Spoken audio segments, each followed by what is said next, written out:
ঘুমিয়ে গেলেন। দেখতে দেখতে ফজরের ওয়াক্ত এসে গেল।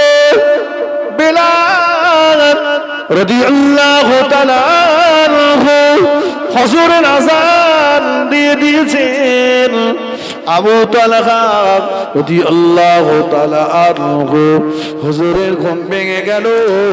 হুজুরের বিবি সাহেবার ঘুমটাও ভেঙে গেল। দুজনায় উঠে পড়লে। হুজুর আবার ওযু করে নিয়ে রেডি হচ্ছে, নামাজ পড়তে যাবেন। ওযু করে নিলে হুজুরের বিবি সাহেবা সামনে এসে দাঁড়িয়ে গেলে, প্রাণের স্বামী গো কোথায় যাচ্ছেন? ও বিবি, বেলাল আযান দিয়েছে, ফজরের নামাজ পড়তে যাচ্ছি। যান, নিষেধ আপনাকে করব না, বারণ করব না, বাধা দেব না। তবে আপনার কাছে শুধু জিজ্ঞাসা করব, আপনি আমাকে কি একটু বলবেন, কেউ যদি আপনার কাছে কোন জিনিস আমানত রাখে, এই আমানতটা তিনি যদি ফেরত চান, আপনি তাকে ফেরত দেবেন কিনা? আর ফেরত যদি দেন, দেওয়ার পরে আপনার মনে কোনো কষ্ট হবে কিনা?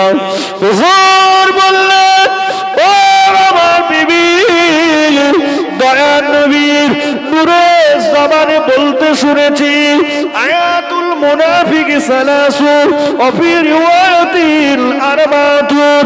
আল্লাহ নবী বলেছেন মুনাফিকদের তিনটি লক্ষণ। অপর হাদিসে আল্লাহ নবী বলেছেন মুনাফিকদের চারটি লক্ষণ। ইযা নাসাকা জামা, যখন তারা কথা বলবে, কথায় কথায় মিথ্যা কথা বলবে। ওয়া ইযা ওয়াদা খালাফা, ওয়াদা করলে ওয়াদাটা তারা খেলাফ করবে। ইযা তুমিনা খানা, তারা আমানতের মাল খেয়ানত করবে। ওয়া ইযা খাসামা ফাজারা, কথায় কথায় তারা গালিগালাজ করবে। ও বিবি, আমানতের মাল যদি খেয়ানত করি না, মুনাফিকের তালিকায় চলে যাবে। মহান আল্লাহ কোরআন পাকে জানিয়েছেন, ইন্নাল মুনাফিকিনা ফিদ দারকিল আসফালি মিনান নার, মুনাফিকদের জায়গা হলো জাহান্নামের তলদেশ। না গো বিবি, না, আমানতের মাল ফেরত চাইলেই ফেরত দেব, যার জিনিস তাকে ফেরত দেব। কেন আমার কষ্ট হবে? কোনো কষ্ট আমার হবে না, কোনো কষ্ট হবে না। ঠিক বলছেন? হ্যাঁ, যার জিনিস তাকে ফেরত দেব, কষ্ট হবে কেন? কোনো কষ্ট হবে না। হুজুরের বিবি সাহেবা হুজুরের হাত থেকে ধরে বললেন, প্রাণের স্বামী গো, আপনার কথাতে যদি আপনি দাঁড়িয়ে থাকেন, চলে আসুন, আমার সঙ্গে চলে আসুন। সঙ্গে করে নিয়ে পাশের ঘরে নিয়ে গেলেন।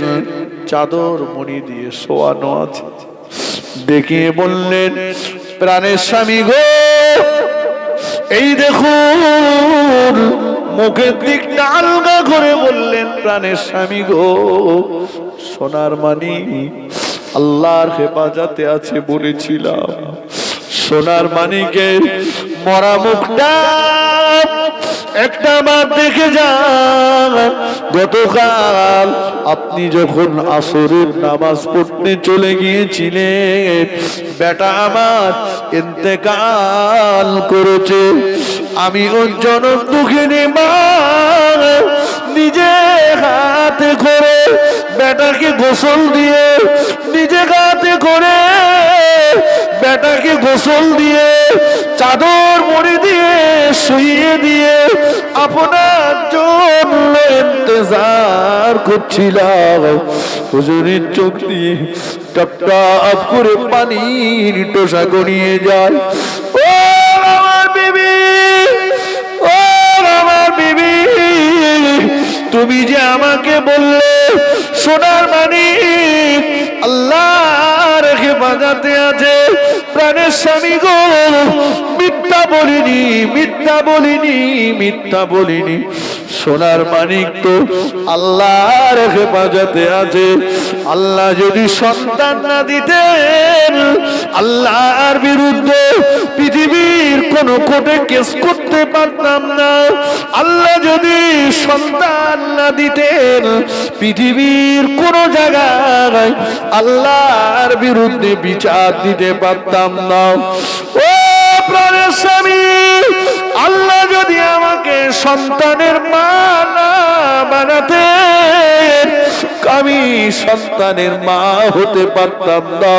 আল্লাহ আমাকে সন্তানের মা হওয়ার সুযোগ দিয়েছেন, আল্লাহ আমাকে মা বানিয়ে দিয়েছেন। তাই তো আপনার ঔরসে আমার গর্ভে আল্লাহ সোনার মানিককে আমাদের কাছে আমানত রেখেছিলেন। আল্লাহ দেওয়া আমানত আল্লাহ ফেরত নিয়েছেন। এর জন্য মনে দুঃখ করলে হবে না, মনে কষ্ট করলে হবে না। চলে যান, আল্লাহ নবীর পিছনে ইক্তেদা করুন, জামাতের সঙ্গে নামাজ আদায় করুন। নামাজের পরে দয়ার নবী নূর নবীকে জানাজার দাওয়াত দিয়ে আসুন। আমার নবী যদি এসে সোনার মানিকের জানাজাটা পড়ে, সোনার মানিকের জানাজাটা যদি আমার নবী এসে পড়ে, আমিও জনম দুঃখিনী মা বড় খুশি হয়ে যাব। আবু তালহা রাদিয়াল্লাহু তাআলা আনহু চোখের পানি ফেলতে ফেলতে মদিনার মসজিদ নববী শরীফে চলে গেলেন। আল্লাহ নবীর পিছনে ইক্তেদা করে জামাতের সঙ্গে নামাজ আদায় করলেন। নামাজের পরে দয়ার নবীর নূরের মুখটা দিকে চেয়ে জজ্জর জজ্জর জজ্জর জজ্জর করে কাঁদতে লাগলে। আল্লাহর নবী বললেন, আবু তালহা, ও বাবা আবু তালহা, ঈশার নামাজ জামাতে আদায় করেছো বাবা, বাড়ি গিয়েছো, ফজরের নামাজ পড়তে এসেছো আবার। কি হলো বাবা, কি এমন হয়েছে বাবা, কেন বসে বসে কাঁদছো এমন করে? হুজুর বললেন, ইয়া রাসূলুল্লাহ, ইয়া হাবিবাল্লাহ, হুজুর আমি আমার বিবির বিরুদ্ধে আপনার কাছে বিচার দেব। সব কথাগুলো আল্লাহ নবীকে খুলে বললেন। নবী কথাগুলো শুনলেন, হুজুরের চোখ দিয়ে টপ টপ করে পানির টোসা গড়িয়ে গেল। দয়ার নবী বললেন, ও বাবা আবু তালহা, কি বিচার করব তোমার বিবির বিরুদ্ধে বাবা?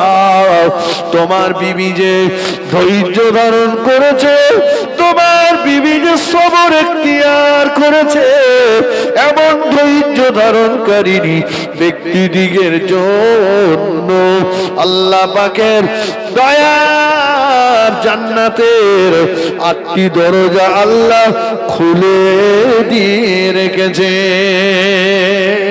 আরেকটু জোরে বলেন সুবহান, আরেকটু জোরে বলেন সুবহানাল্লাহ। আল্লাহুম্মা সাল্লি আলা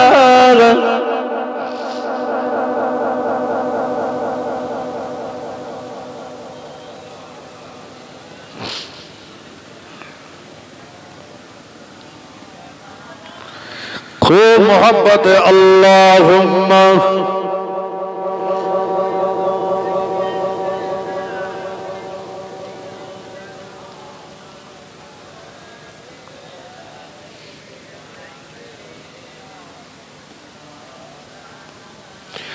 मुसीबत ना पाई जोदी, मुसीबत ना पाई जोदी, करुणा तुम्हार কবরে হাসরে কি হবে আমার, কবরে হাসরে কি হবে আমার। মুসিবত না পাই যদি, মুসিবত না পাই যদি, করুণা তোমার,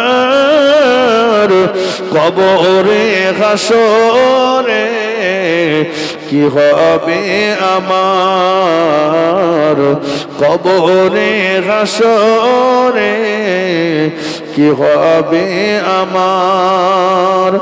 আসি গো ডুবে আমি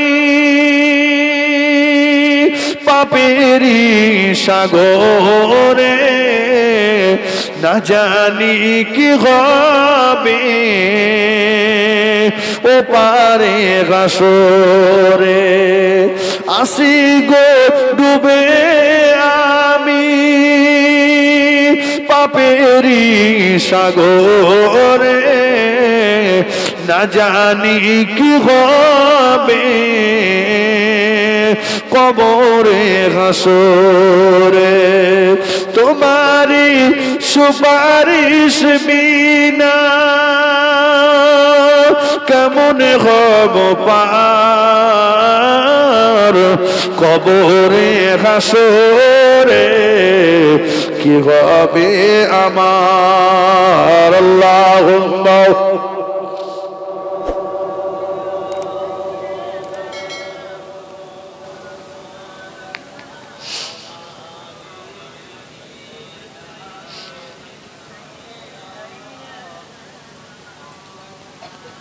আমার ভাইরা, এতক্ষণ ধরে আমি একটা কথাই বোঝাতে চেয়েছি, যেহেতু মসজিদ কেন্দ্রিক জলসা, তাই আমি এতক্ষণ আপনাদের কাছে শুধু নামাজের কথাই বললাম।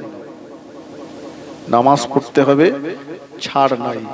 তাই বলে এই নয় যে আপনি সবকিছু ত্যাগ করে পড়ে থাকেন, সবকিছু ত্যাগ করে পড়ে থাকতে হবে না।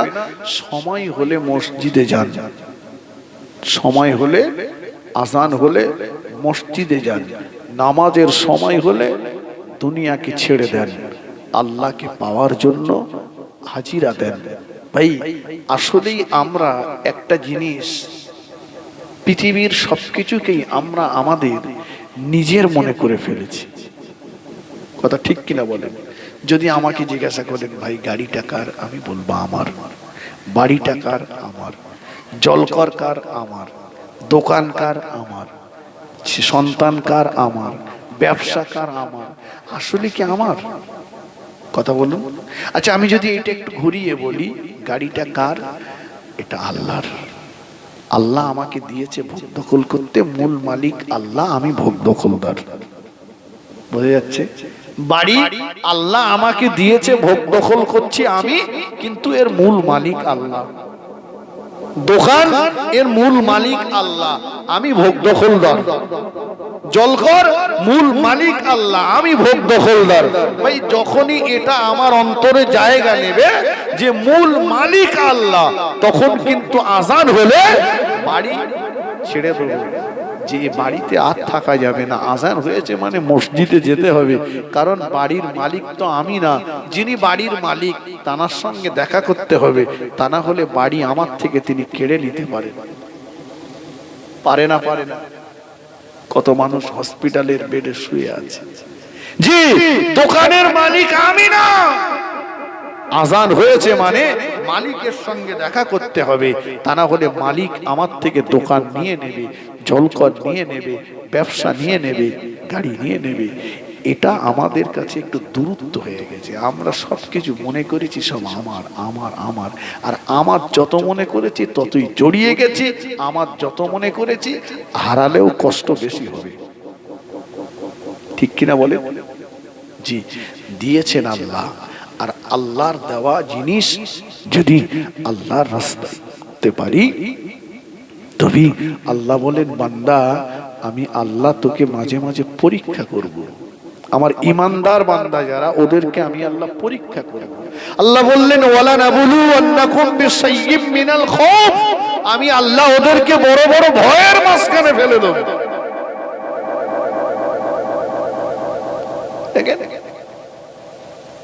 অনেকে বলে আমরা তো খুব একটা নামাজ কালাম পড়িনি, তোরা তো খুব ঘন ঘন মসজিদে যাস, আল্লাহ বিল্লাহ করিস, তোর এত রোগ শোক কেন? বলে না? কিন্তু মনে রাখবেন এই রোগ শোক ঈমানদারদের জন্য একটা। আল্লাহ বলেছেন আমি ঈমানদারদের পরীক্ষা করব, বড় বড় ভয়ের মাঝখানে ফেলে দেব। ওয়ালজু, আমি আল্লাহ ওদের খাওয়ার কষ্ট দিয়ে নফসগুলোকে মেরে দেব। ওয়ানাকসিম মিনাল আমওয়াল, আমি আল্লাহ ওদের সন্তান কেড়ে নেব। ওয়াল আনফুসি ওয়াস সামারাত, আমি আল্লাহ ওদের ফসলগুলোকে নষ্ট করে দেব। কথা বুঝতে পারছেন? আল্লাহ নিজেই পরীক্ষার প্রশ্ন আউট করে দিলেন যে আমি ঈমানদারদের পরীক্ষা করব, বড় বড় বিপদ ভয়ের মাঝখানে ফেলে দেব, পরীক্ষা করব, ওদের খাওয়ার কষ্ট দিয়ে নফসগুলোকে মেরে দেব, আমি আল্লাহ ওদের সন্তান কেড়ে নেব, আমি আল্লাহ ওদের ফসল নষ্ট করে দেব।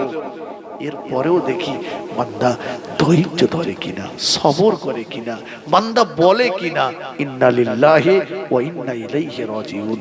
যা কিছু পেয়েছিলাম কার কাছ থেকে? জোরে বলেন, জোরে বলেন। আল্লাহর কাছ থেকে পেয়েছি, আর যেটা চলে গেছে সেটা আল্লাহর কাছেই গেছে। বান্দা তুই যদি এটা স্বীকার করিস যে আল্লাহর কাছ থেকে পেয়েছিলাম, আল্লাহই নিয়েছে, যার সার কথা, তালি বান্দা মনে রাখিস তুই যেটা হারিয়েছিস তার থেকেও বেশি কিছু আমি আল্লাহ আমার কাছ থেকে তুই পাবি। জোরে বলুন, একটু জোরে বলে। কিন্তু আমরা যেই হারাই, যেই লস হয়, যেই লোকসান হয়, যেই ক্ষতি হয়, কথা ঠিক কিনা বলে? আল্লাহ এতদিন শুকনো ছিল, আমি ধান কেটেছি সেই পানি। বান্দা তুই শুধু এতটুকু বল যে যেটা পেয়েছিলাম আল্লাহ তোমার কাছ থেকে, যা নিয়েছো আল্লাহ তুমি নিয়েছো, স্বীকার কর, আমি আল্লাহ বেশি দেব, বেশি দেব। আল্লাহ পাকের মাহবুবা বান্দি মা রাবিয়া বসরি রহমাতুল্লাহ আলাইহা তিনি বলছেন যে বান্দার জীবনের সবকিছু হবে, বান্দার জীবনের সবকিছু হবে মালিককে খুশি করার জন্য। কথা ঠিক কিনা বলে? মালিককে খুশি করার জন্য। আল্লাহ পাকে মাহবুবা বান্দি মা রাবিয়া বসরি রাহমাতুল্লাহ আলাইহা একদিন একটা আগুনের মশাল নিলেন, এক লোটা পানি নিলেন, আগুনের মশাল নিয়ে এক লোটা পানি নিয়ে স্বাভাবিকের তুলনায় দ্রুত একটু এগিয়ে যাচ্ছে। ওনার একজন ভক্ত, ওনার একজন মুরিদি ওনাকে জিজ্ঞাসা করলেন, আম্মা জান এত দ্রুত পানি নিয়ে, পানির বোতলটা নিয়ে, আগুনের মশালটা নিয়ে কোথায় চলেছে? আম্মা জান বললেন, ও আমার মুরিদি শুনে রাখো, এই আগুনের মশাল নিয়ে যাচ্ছি জান্নাত পুড়িয়ে দেব, আর এই পানি নিয়ে যাচ্ছি জাহান্নামটা নিভিয়ে দেব, জান্নাত থাকবে না জাহান্নামও থাকবে না। দেখি বান্দারা আর আল্লাহর ইবাদত করে কিনা। জান্নাত নেই, জাহান্নাম নেই, দেখি বান্দা শুধু আল্লাহকে ইবাদত করে। ভাই সবকিছু তো ছাড়লাম সন্তানদের জন্য, কি করে একটু সময় বেশি দিলে আমার সন্তানের জন্য একটু বেশি রেখে যেতে পারবো, আমার আওলাদদের জন্য বেশি রেখে যেতে পারবো, তাই তো নাকি? নামাজ ছেড়ে দিয়েছি, নামাজ ছেড়ে দিয়েছি।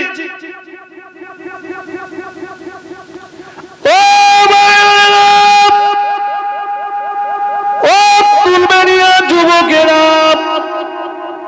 ও নওজোয়ানেরা, শুনে রাখুন, আমি আপনি যেদিন মারা যাব, একটা বার কি ভেবেছেন আমি আপনি যেদিন মরে যাব এই তেঁতুলবেড়িয়া মসজিদে ঘোষণা হয়ে যাবে অমুক ইন্তেকাল করেছে, অমুক মারা গিয়েছে, অমুক ইন্তেকাল করেছে, অমুক মারা গিয়েছে।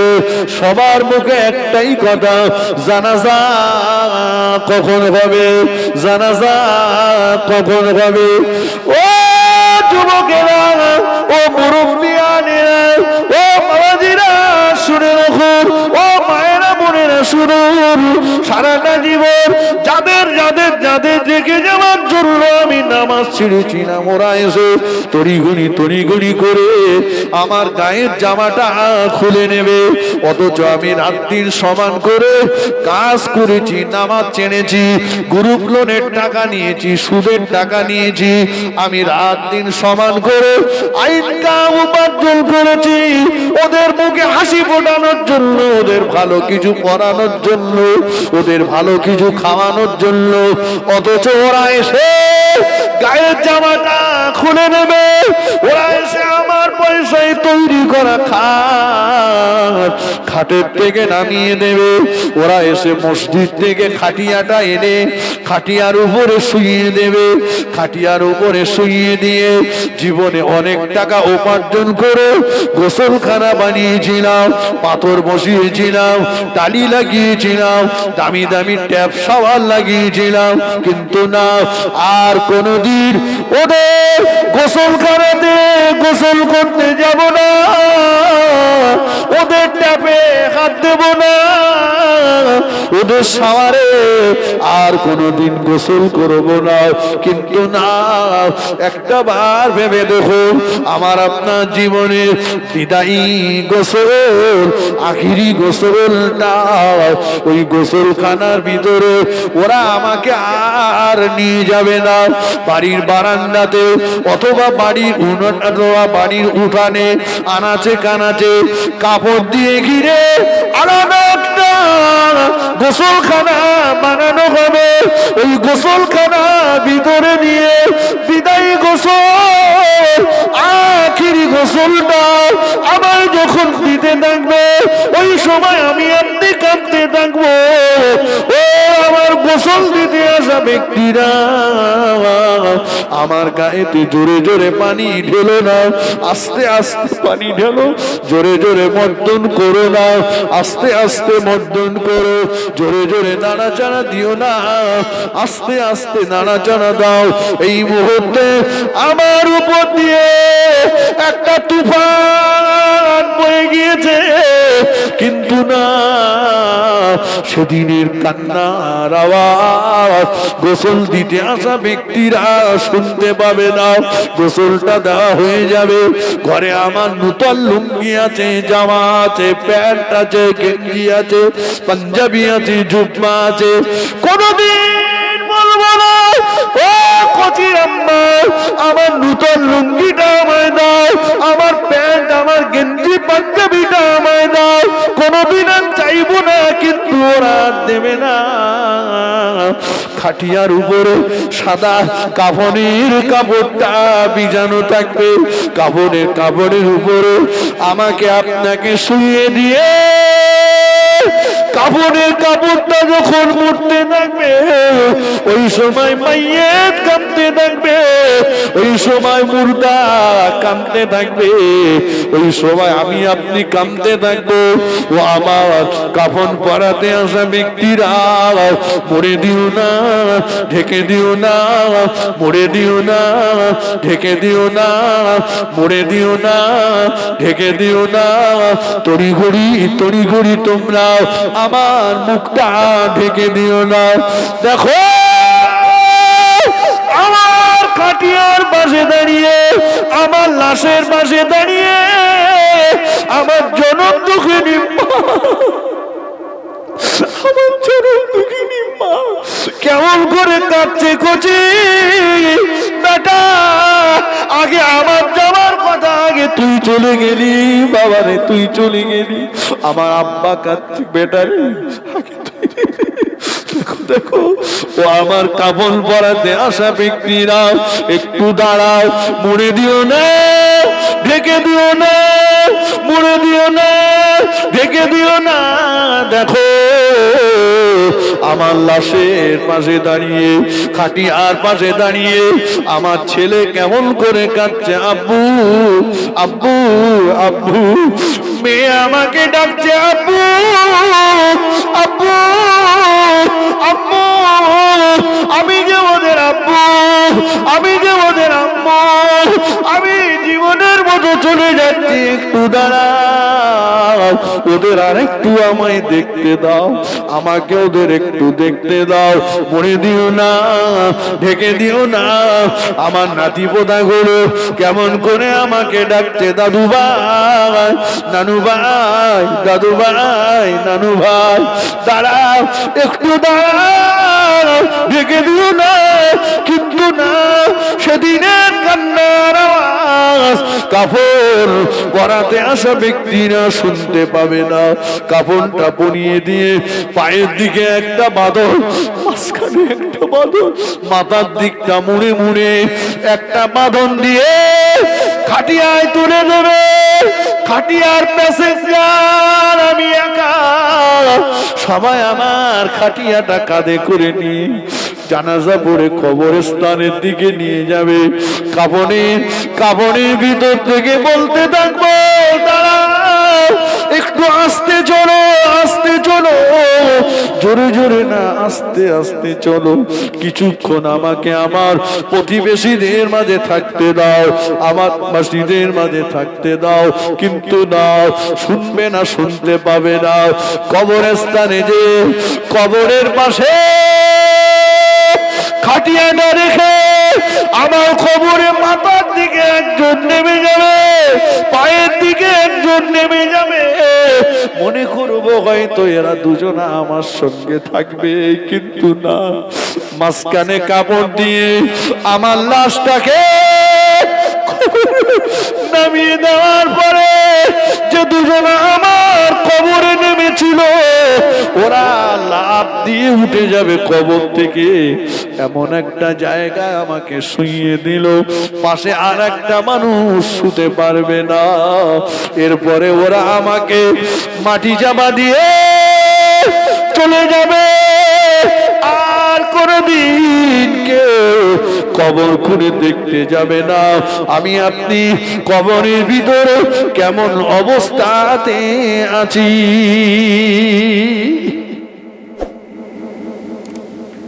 দেখবি কেউ কথা বলে না? তাহলে নামাজটা ছেড়েছি কার জন্য ছাড়লাম?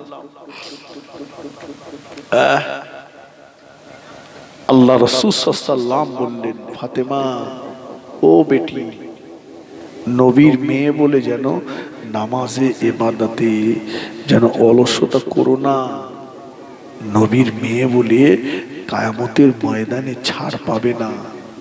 নবীর মেয়ে বলে আলাদা করে কোনো বিচার হবে না। নবীর মেয়ে বলে কবর ছেড়ে দেবে না। নবী যদি ফাতেমাকে এই কথা বলে, একটাবার কি ভেবেছেন আমাদের কবর আমাদের সঙ্গে কি ব্যবহার করবে? তাহলে সেই চিন্তা যদি থাকে, কি করলাম আমরা?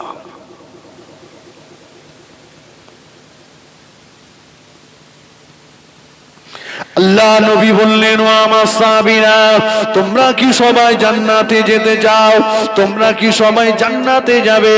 সাহাবারা বললেন, ইয়া রাসূলুল্লাহ, ইয়া হাবিবাল্লাহ, হুজুর আমরা আপনার সম্মুখে বসে থাকি, হুজুর আমরা আপনার কথা মতো চলি, হুজুর আমরা আপনাকে মোহাব্বত করি, আমরা তো জান্নাতে যাব।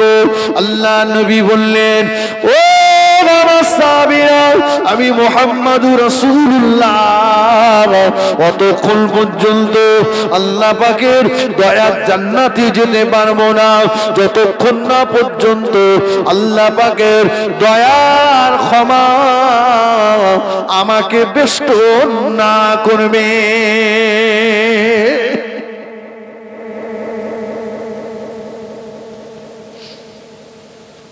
আমরা বলছি ওরে মরার পর রায় হয়। আবার কেউ বলছে সবাই যদি জান্নাতে যায় তা জাহান্নামে যাবে কারা? কথা বলনি? ও মনে করেছে ও মামুর বাড়ি মন করলে যাওয়া যায়। জাহান্নাম, সবাই যদি জান্নাতে যায় জাহান্নামে যাবে কারা?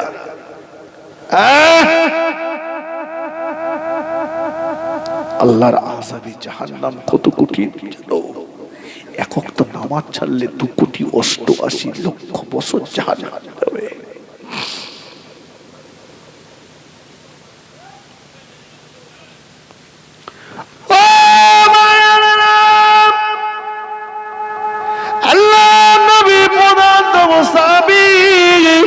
আবু বকর সিদ্দিক রাদিয়াল্লাহু তাআলা আনহু, জান্নাতে সুসংবাদপ্রাপ্ত সাহাবী হযরত ওমর রাদিয়াল্লাহু তাআলা আনহু, আবু বকর সিদ্দিক রাদিয়াল্লাহু তাআলা আনহু বলতেন, আল্লাহ পাক মানুষ না বানিয়ে, আবু বকরকে মানুষ না বানিয়ে যদি ঘাস করে বানাতেন আল্লাহ, আবু বকরকে মানুষ না বানিয়ে যদি বড় জঙ্গলের গাছের পাতা করে বানাতেন আল্লাহ, মেষ দুম্বা ছাগল ভেড়া খেয়ে ফেলে দিত। কিয়ামতের ময়দানে আবু বকরকে হিসাব দিতে হতো না। ওমর রাদিয়াল্লাহু আনহু কাঁদতেন আর বলতেন, আল্লাহ মক্কা মদিনার জমিনের মালিক যদি আমি ওমর আমাকে করে দিতে একটা বার যদি বলতেন, ওমর কবরের আযাব তোমার জন্য মাফ করে দিলাম, কবরের আযাব তোমার জন্য ক্ষমা করে দিলাম। আল্লাহ মক্কা মদিনার নুড়ি পাথরগুলোকে যদি সোনা বানিয়ে দিতে, ওই সোনার মালিক যদি আমাকে করতেন আল্লাহ, একটা বার যদি বলতেন, ওমর কবরের আযাব মাফ করে দিলাম, আল্লাহ আমি সবগুলোকে আপনার রাস্তায় দান করে দিতাম।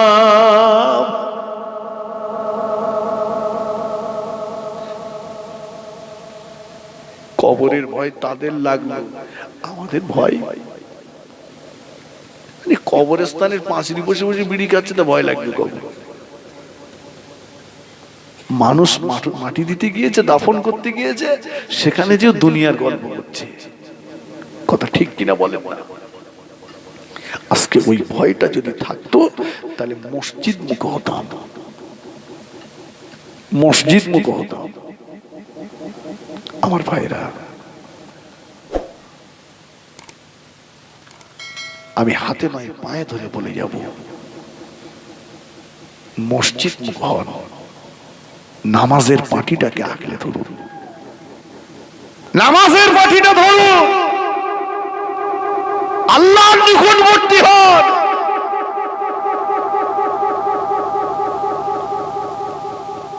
আল্লাহ যদি সাহায্য করেন, আল্লাহ যদি পক্ষে থাকেন, কারোর দরকার হবে না, কথা ঠিক কিনা বলেন? আর জগতের সব মানুষ যদি আমার পক্ষে থাকে, আল্লাহ যদি বিপক্ষে চলে যায়, কোনো লাভ হবে না। নামাজ পড়ুন। আমার মায়েদেরকে বলবো, আমার মা বোনেরা আবেগ ভরে ওয়াজ শুনছেন, নামাজ পড়ুন। নামাজির সংখ্যা, যুবকদের বলবো নামাজ পড়ুন। কঠিন জামানা, কঠিন দিন, কঠিন সময় এসে গেছে, যে কোনো মুহূর্তে চলে যেতে হবে। বাবা নামাজটাকে আপনি ধরো, মসজিদে জলসা করছো, মসজিদকে কেন্দ্র করে দান করছো, কিন্তু মসজিদে যাবে না। নবী মুসা আলাইহিস সালাম কালিমুল্লাহ, আল্লাহ পাকের সঙ্গে কথা বলতে যাচ্ছেন, প্রতিমধ্যে ইবলিস শয়তানের সঙ্গে দেখা। ও নবী মুসা কোথায় যাচ্ছেন? বলে আল্লাহর সঙ্গে কথা বলতে যাচ্ছি। বলে আমার কথাটা একটু বলবেন। কি বলতে হবে? বলে আল্লাহকে বলবেন, আল্লাহ যদি আমাকে ক্ষমা করে দেয় আমি ভালো হয়ে যাব, শয়তানি আর করবো না। তুই ভালো হবি? বলে হ্যাঁ, আল্লাহ মাফ করে দিলে ভালো হবে। তো গেলেন, আল্লাহর সঙ্গে কথাবার্তা বলার পরে একেবারে শেষে বললেন, আল্লাহ আসার সময় ইবলিসের সঙ্গে দেখা হয়েছিল, ও বলেছে আপনি যদি ওকে মাফ করে দেন ও ভালো হয়ে যাবে, শয়তানি আর করবে না। আল্লাহ বলে মুসা ভালো হবে না। আল্লাহ আপনি বলেন না মাফ করবেন কিনা। আল্লাহ বললেন মুসা ওকে যে বলো ও যদি আদমের কবরের পাশে গিয়ে সিজদা করে আমি আল্লাহ ওকে মাফ করে দেব। ফের আসার পথে শয়তানের সঙ্গে দেখা।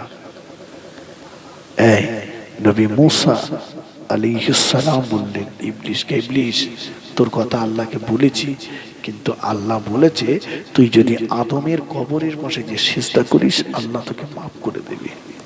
ও তখন বলল তাই তো, সেই তো নবী মুসা সব করতে পারবো কিন্তু ওইটা হবে না। কথা বুঝেননি? সব পারবো কিন্তু ওইটা পারবো না। এখন সারা রাত হবে, শুনবো, অসুবিধা নেই। চাঁদা ফের দিতে হবে, বলেন দেব। শহীদ মিনারে যেতে হবে, যাব। নামাজ পড়ার কথা বললে যাব না। কথা বুঝতে পারেননি? কি হলো? ইবলিস শয়তান আল্লাহ পাকের একটা হুকুম অমান্য করলো। আল্লাহ বললেন উসজুদু লিআদামা, আদম